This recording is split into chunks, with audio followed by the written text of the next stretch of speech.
के लिए अपने बच्चों को घोंसले में छोड़कर दूर जंगलों के पार बस्तियों में जाया करती थी।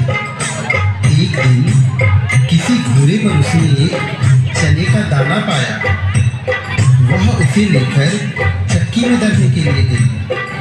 दाल दरते दरते एक दाल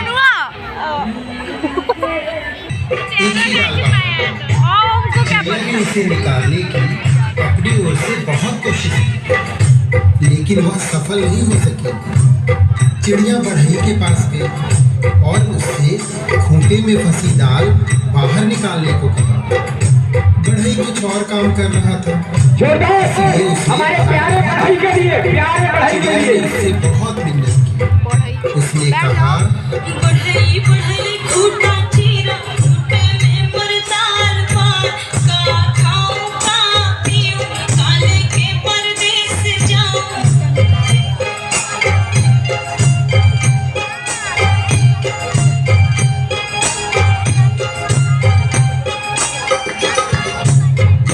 उसकी एक न सुनी और उसे दुत्कार कर भगा दिया। फिर वह राजा के पास गई। चिड़िया ने राजा से गुहार लगाई, राजा, ऐसे बढ़ई को दंड दो जो मुझ जरूरतमंद की बात नहीं सुनता।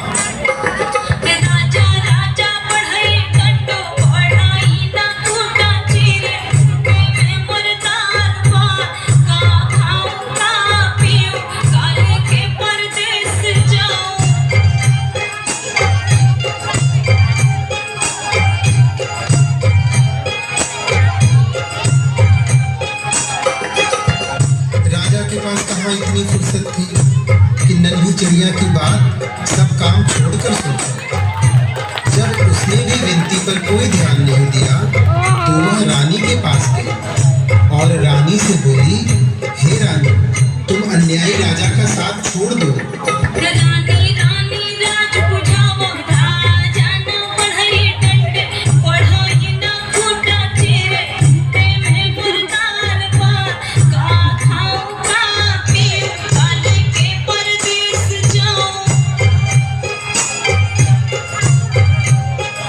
खिजिया तैयार है, खिजिया। रानी भला अपने राजा को क्यों छोड़ने लगी? रानी ने रोती बिलखती चिड़िया की एक न सुनी और उसकी मानने से इनकार कर दिया। फिर गौरैया उड़ी सांप के बिल के पास जाकर रोने लगी। बिल से निकले सांप से अपनी विनती दोहराई।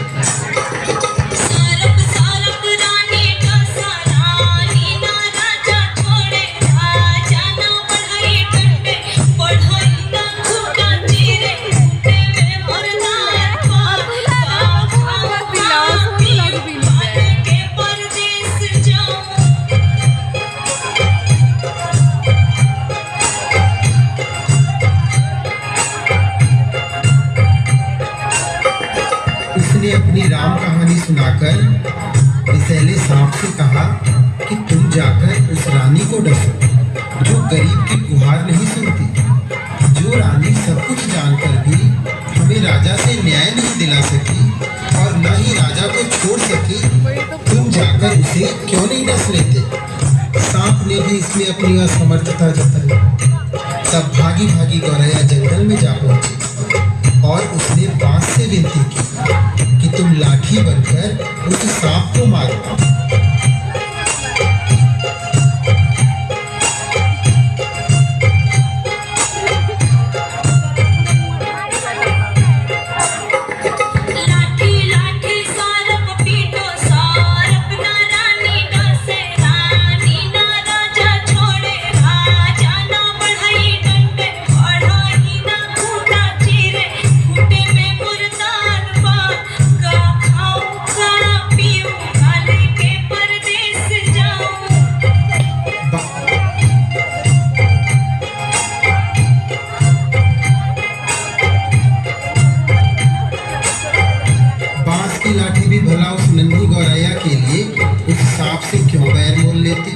उसने भी इनकार किया तो गौरैया गुस्से से भर उठी और उड़कर भरभुजे के यहाँ भड़क रही आग के पास रहे जो तो उसे ललकारा, हे आग, तुम सारे जंगल को जलाकर राख कर दो, जिसमें वह बांस के पेड़ है, जिसकी लाठी मुझ गरीब और बेसहारा के लिए नहीं उठती, कोई मुझे मेरा हक नहीं दिलाता।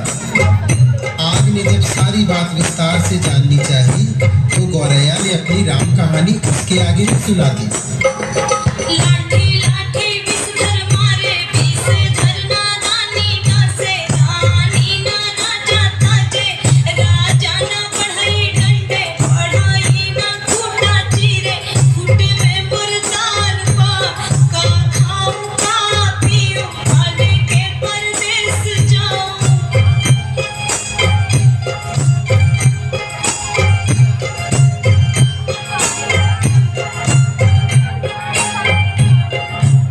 फिर आग ने इतनी छोटी सी बात के लिए जब गौरैया की बात मानकर पूरे जंगल को जलाना ठीक नहीं समझा और जंगल को जलाने से इनकार कर दिया, तो गौरैया बहुत दुखी हुई, लेकिन निराश नहीं। वह सागर के पास पहुंची और उसे अपनी पूरी बात सुनाकर आरजू की। सागर सागर आग बुझावा, आग ना जंगल जारे, जंगल ना लाठी पटवे, लाठी ना विषधर मारे, विष धरना रानी डसे, रानी ना राजा ताजे, राजा ना बढ़ाई डंडे, बढ़ाई ना खूटा चीरे, खूटे में मुर्दान पार, का खाऊं का पीऊं, काले के परदेस जाऊं।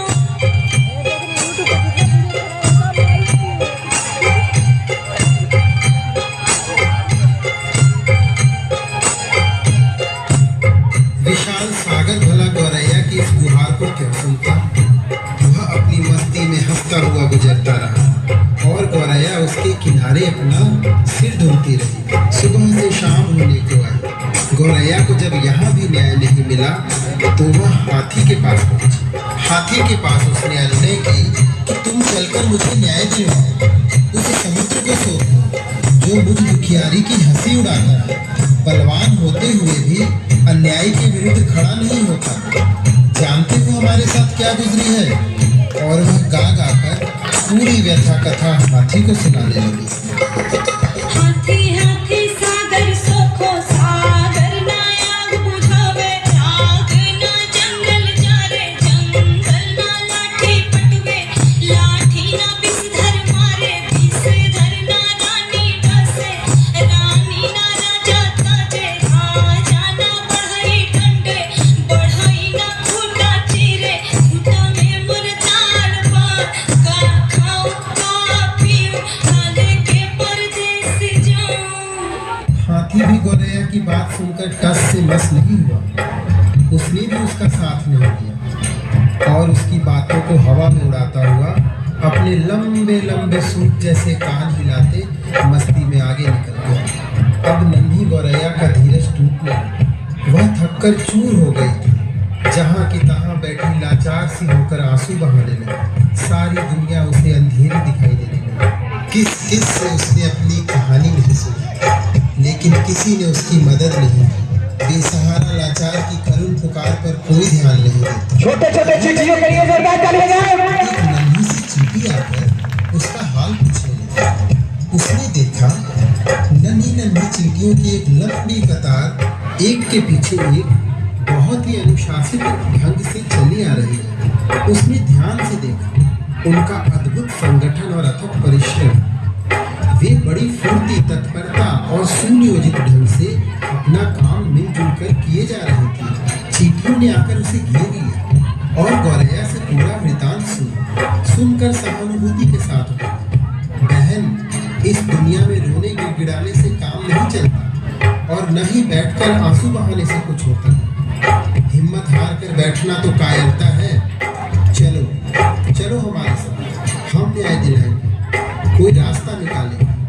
चलते चलते चिड़िया यह सोचती रही कि भला यह नन्ही नन्ही चींटियां मेरी क्या मदद करेंगी, जबकि बड़ों बड़ों ने मुझसे मुंह मोड़ लिया और मेरे किसी काम न आए। खैर चलो देखते हैं, कोई तो मेरी मदद के लिए आगे आया है। चींटी बहना हमारा साथ देने चली है तो उसकी फौज भी तो है उसके पीछे, फिर घबराना क्या, देखते हैं क्या होता है। गौरैया सोचती चली जा रही थी।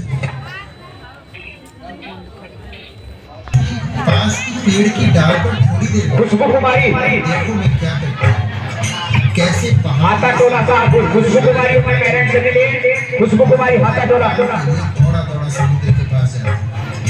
हिम्मत हारने से कुछ नहीं होता, मिलजुल कर जुगत लगाने से ही समस्याओं के समाधान का रास्ता निकलता है। गौरैया फुर्र से पास के पेड़ की डाल पर जा बैठी और चकित होकर चींटियों की असंभव सी लगने वाली बातों को कारगर होते अपनी आंखों के सामने देखती थी। चींटी धीरे धीरे हाथी के पैर से सरककर उसके कान तक जा पहुंची। हाथी अपने सूप जैसे कान ही लगते बलवान यदि अपने बल अहंकार टूटे भी यदि अपनी आन बान के कट में क्यों डालते हो। मेरी हाथी झुंझलाहट और घबराहट में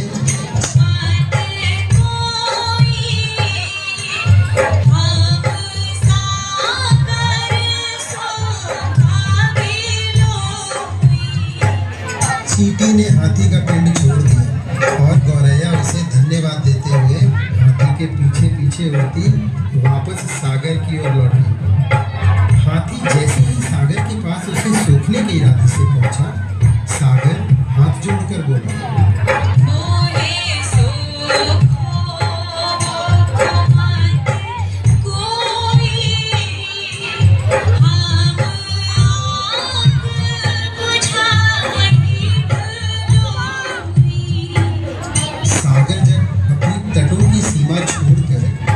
बुझाने के लिए उड़ा।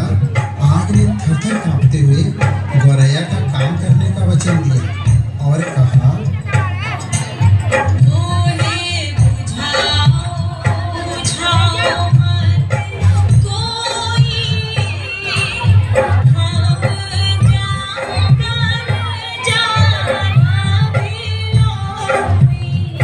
आग जंगल को जलाने के लिए बढ़ी, गौरैया भी साथ चली आ रही है।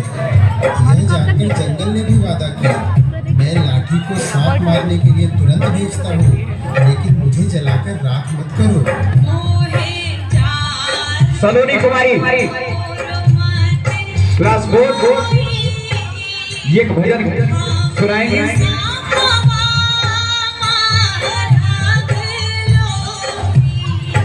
सांप की क्या मजाल, जो जंगल की बसवारियों में अनगिनत लाठियों की मार से भयभीत न हो। उसने भी दिल से बाहर आकर गौरैया को भरोसा दिया।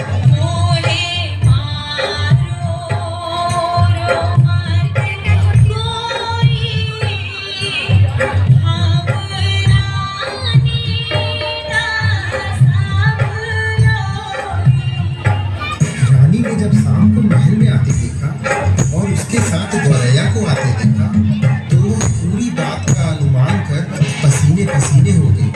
उसने हाथ जोड़कर विनती की,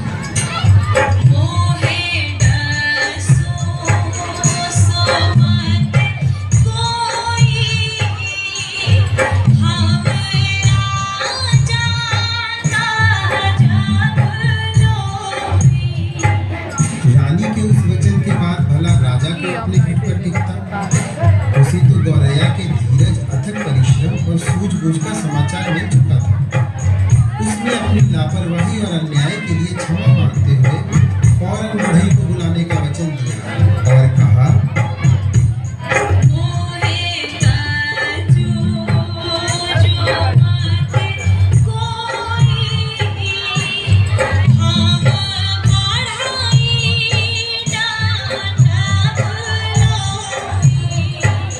फिर क्या था, बढ़ई ने राजा के सामने आकर गौरैया की बात न मानने का अपराध जोरदार तालियों में एक बार आवाज हो रहा है। देखिए बढ़ई कैसे खूंटा चीर रहे हैं।